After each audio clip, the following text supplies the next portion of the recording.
Hi students, welcome to Anu educational channel. 6ನೇ ತರಗತಿ ಗಣಿತ ಭಾಗ 2 ಅಧ್ಯಾಯ 10 ಕ್ಷೇತ್ರ ಗಣಿತ. ಈ ವಿಡಿಯೋದಲ್ಲಿ ನಾವು ಅಭ್ಯಾಸ 10.2ರ ಎಲ್ಲ ಲೆಕ್ಕಗಳನ್ನು ಬಿಡಿಸೋಣ. ಪ್ರಶ್ನೆ ನಂಬರ್ 1, ವರ್ಗಗಳನ್ನು ಎಣಿಕೆ ಮಾಡುವುದರ ಮೂಲಕ ಕೆಳಗಿನ ಚಿತ್ರಗಳ ವಿಸ್ತೀರ್ಣಗಳನ್ನು ಕಂಡುಹಿಡಿಯಿರಿ. ಇಲ್ಲಿ ಕೆಲವು ಚಿತ್ರಗಳನ್ನು ಅವರು ಕೊಟ್ಟಿದ್ದಾರೆ. ಈ ಚಿತ್ರಗಳ ವಿಸ್ತೀರ್ಣವನ್ನು ನಾವು ಈಗ ಕಂಡುಹಿಡಿಯಬೇಕು.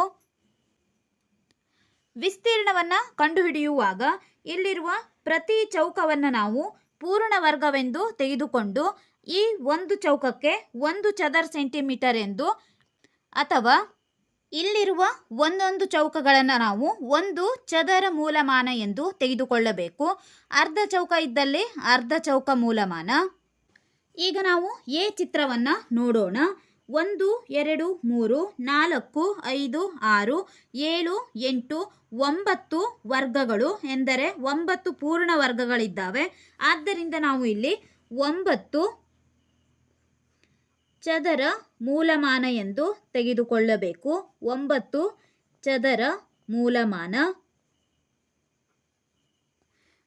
ಪ್ರಶ್ನೆ ನಂಬರ್ ಬಿ, ಇಲ್ಲಿ 1 2 3 4 5 ಪೂರ್ಣ ವರ್ಗಗಳಿದ್ದಾವೆ. ಆದ್ದರಿಂದ ಇಲ್ಲಿ 5 ಚದರ ಮೂಲಮಾನ.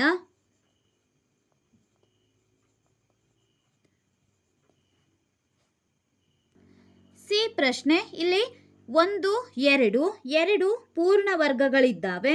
ಅರ್ಧ ವರ್ಗಗಳು 1 2 3 4 ಅರ್ಧ ವರ್ಗಗಳು ಎಂದರೆ ಅರ್ಧ ಪ್ಲಸ್ ಅರ್ಧ 1, ಅರ್ಧ ಪ್ಲಸ್ ಅರ್ಧ 1. ಇಲ್ಲಿ 1 ಪ್ಲಸ್ 1 2 ವರ್ಗ ಆಯಿತು. ಇಲ್ಲಿ ಪೂರ್ಣ ವರ್ಗಗಳ ಸಂಖ್ಯೆ 2 ಇದೆ. ಆದ್ದರಿಂದ 2 ಪ್ಲಸ್ 2 4 ಬಂತು. 4 ಚದರ ಮೂಲಮಾನ.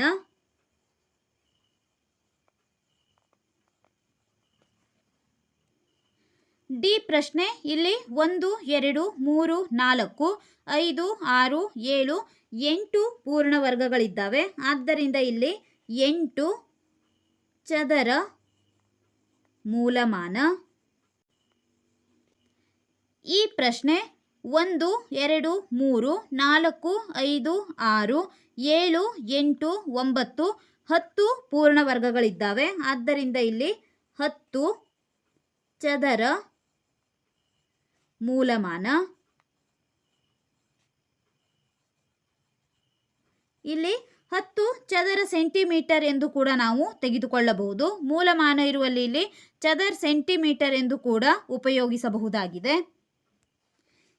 ಎಫ್ ಪ್ರಶ್ನೆ, 1 2 ಪೂರ್ಣ ವರ್ಗಗಳಿದ್ದಾವೆ. ಅರ್ಧ ಪ್ಲಸ್ ಅರ್ಧ 1 ಪೂರ್ಣ ವರ್ಗವಾಯಿತು.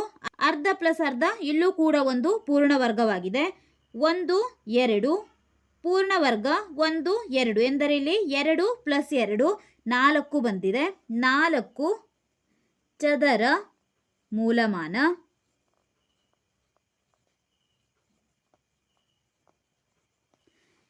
ಜಿ ಪ್ರಶ್ನೆ, ಪೂರ್ಣ ವರ್ಗಗಳನ್ನು ಎಣಿಸೋಣ. 1 2 3 4 4 ಪೂರ್ಣ ವರ್ಗಗಳು.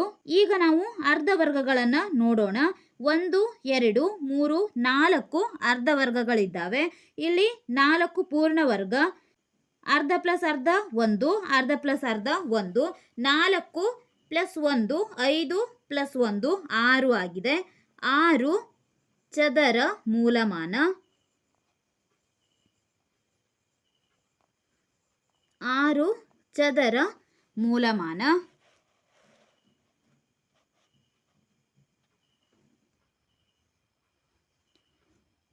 1 2 3 4 5 6 7 8 9 ಚದರ ಮೂಲಮಾನ. ನೀವು ಫೇರ್ಬುಕ್ನಲ್ಲಿ ಈ ಪ್ರಶ್ನೆಗಳನ್ನು ಬಿಡಿಸುವಾಗ ಈ ಚಿತ್ರವನ್ನು ಬಿಡಿಸಿ ಮಧ್ಯದಲ್ಲಿ ಪೂರ್ಣ ವರ್ಗಗಳನ್ನು ಅಥವಾ ಇಲ್ಲಿರುವ ರೀತಿಯೇ ಚೌಕಗಳನ್ನು ಗುರುತಿಸಿ ಇದರ ವಿಸ್ತೀರ್ಣವನ್ನು ಬರೆಯಬೇಕು. ಜೆ ಪ್ರಶ್ನೆ, 1 2 ಪೂರ್ಣ ವರ್ಗಗಳು. ಅರ್ಧ ವರ್ಗಗಳನ್ನು ನೋಡೋಣ. 1 2 3 4 ಅರ್ಧ ವರ್ಗಗಳಿದ್ದಾವೆ. ಇಲ್ಲಿ 2 ಅರ್ಧದಿಂದ 1, 2 ಅರ್ಧದಿಂದ 1, 1 ಪ್ಲಸ್ 1 2 ಆಗಿದೆ. +1 3 +1 4 ಬಂತು. 4 ಚದರ ಮೂಲಮಾನ.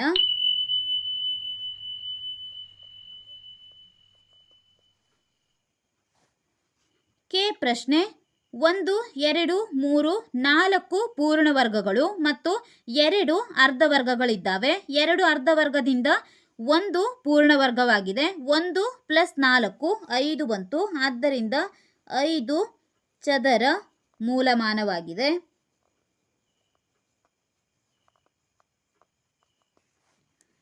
ಎಲ್ ಪ್ರಶ್ನೆ. ಈಗ ನಾವು ಇಲ್ಲಿ ಪೂರ್ಣ ವರ್ಗಗಳನ್ನು ಗುರುತಿಸೋಣ. ಪೂರ್ಣ ವರ್ಗ, ಅರ್ಧ ವರ್ಗ ಮತ್ತು ಅರ್ಧಕ್ಕಿಂತ ಹೆಚ್ಚು ಇರುವ ವರ್ಗಗಳ ಸಂಖ್ಯೆಯನ್ನು ಈ ಚಿತ್ರದಲ್ಲಿ ನಾವು ಕಂಡುಹಿಡಿಯಬೇಕು. ಅರ್ಧಕ್ಕಿಂತ ಕಡಿಮೆ ಇರುವ ವರ್ಗಗಳನ್ನು ನಾವು ಇಲ್ಲಿ ಲೆಕ್ಕಕ್ಕೆ ಹಿಡಿಯುವಂತಿಲ್ಲ. ಈಗ ನಾವು ಈ ಚಿತ್ರದಲ್ಲಿ ಪೂರ್ಣ ವರ್ಗಗಳನ್ನು ಗುರುತಿಸೋಣ. ಪೂರ್ಣ ವರ್ಗಗಳು ಇಲ್ಲಿ 1 ಮತ್ತು 2. ಈ 2 ಪೂರ್ಣ ವರ್ಗಗಳಾಗಿದ್ದಾವೆ. ಅರ್ಧ ವರ್ಗಗಳನ್ನು ಗುರುತಿಸೋಣ. ಅರ್ಧ ಇರುವ ವರ್ಗಗಳು ಇಲ್ಲಿ 1 2 2 ಅರ್ಧ ವರ್ಗಗಳಿದ್ದಾವೆ. ಅರ್ಧಕ್ಕಿಂತ ಹೆಚ್ಚು ಇರುವ ವರ್ಗಗಳನ್ನು ನೋಡೋಣ.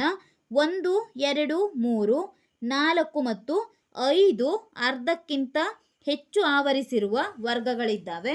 ಇಲ್ಲಿ ಅರ್ಧ ವರ್ಗಗಳು 2 ಇವೆ. 2 ಅರ್ಧ ವರ್ಗಗಳು ಎಂದರೆ ಅರ್ಧ + ಅರ್ಧ 1 ಬಂದಿದೆ. ಇಲ್ಲಿ ಈ 2 ಅರ್ಧ ವರ್ಗಗಳಿಂದ ನಾವು 1 ಚದರ ಮೂಲಮಾನವನ್ನು ಗುರುತಿಸಬೇಕು. ಪೂರ್ಣ ವರ್ಗ 2ಕ್ಕೆ 2 ಇರಲಿ.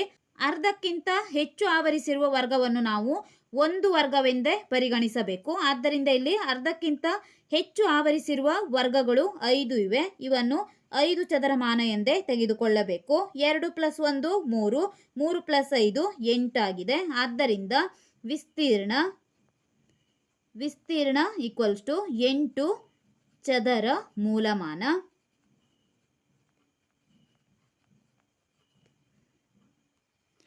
ಪ್ರಶ್ನೆ ಎಂ. ಈಗ ನಾವು ಈ ಚಿತ್ರದಲ್ಲಿನ ಪೂರ್ಣ ವರ್ಗಗಳನ್ನು ಗುರುತಿಸೋಣ. ಮೊದಲನೆಯದಾಗಿ ಪೂರ್ಣ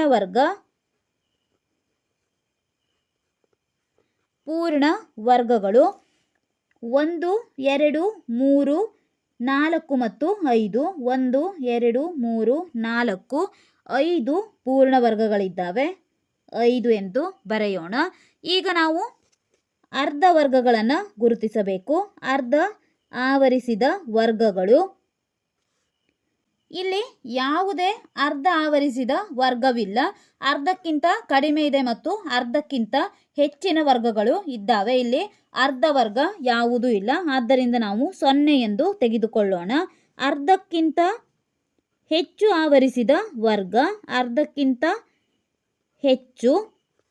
ಈಗ ನಾವು ಅರ್ಧಕ್ಕಿಂತ ಹೆಚ್ಚು ಆವರಿಸಿದ ವರ್ಗಗಳನ್ನು ನೋಡೋಣ.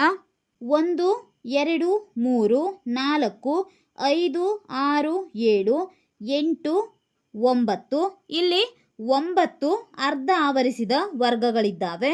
9. ಈಗ 9 + 5. ಇಲ್ಲಿ ನಾವು ಅರ್ಧಕ್ಕಿಂತ ಹೆಚ್ಚು ಆವರಿಸಿದ ವರ್ಗವನ್ನು ಪೂರ್ಣ ವರ್ಗ ಎಂದೇ ಪರಿಗಣಿಸಬೇಕು. ಇವು ಕೂಡ ಪೂರ್ಣ ವರ್ಗವಾಗಿದೆ. 9 + 5 14 ಬಂತು. ಆದ್ದರಿಂದ ವಿಸ್ತೀರ್ಣ 14 ಚದರ ಮೂಲಮಾನ. ಈಗ ಎನ್ ಪ್ರಶ್ನೆಯಲ್ಲಿ ಪೂರ್ಣ ವರ್ಗಗಳನ್ನು ಗುರುತಿಸೋಣ. ಪೂರ್ಣ ವರ್ಗಗಳು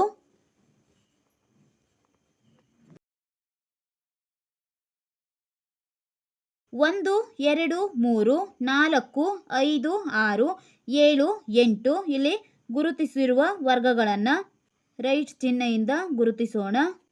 1 2 3 4 5 6 7 8 9. ಈಗ ಅರ್ಧಕ್ಕಿಂತ ಹೆಚ್ಚು ಇರುವ ವರ್ಗಗಳು.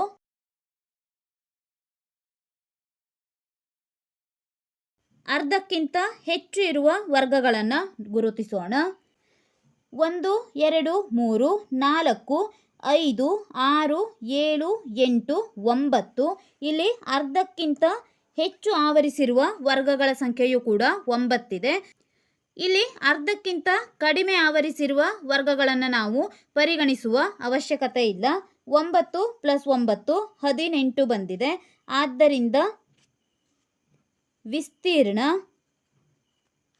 18 ಚದರ ಮೂಲಮಾನ. ಈ ವಿಡಿಯೋದಲ್ಲಿ ನಾವು ಅಭ್ಯಾಸ 10.1ರ ಎಲ್ಲ ಲೆಕ್ಕಗಳನ್ನು ಬಿಡಿಸಿದ್ದೇವೆ. ಮುಂದಿನ ವಿಡಿಯೋದಲ್ಲಿ ಅಭ್ಯಾಸ 10.3ರ ಎಲ್ಲ ಲೆಕ್ಕಗಳನ್ನು ಬಿಡಿಸೋಣ.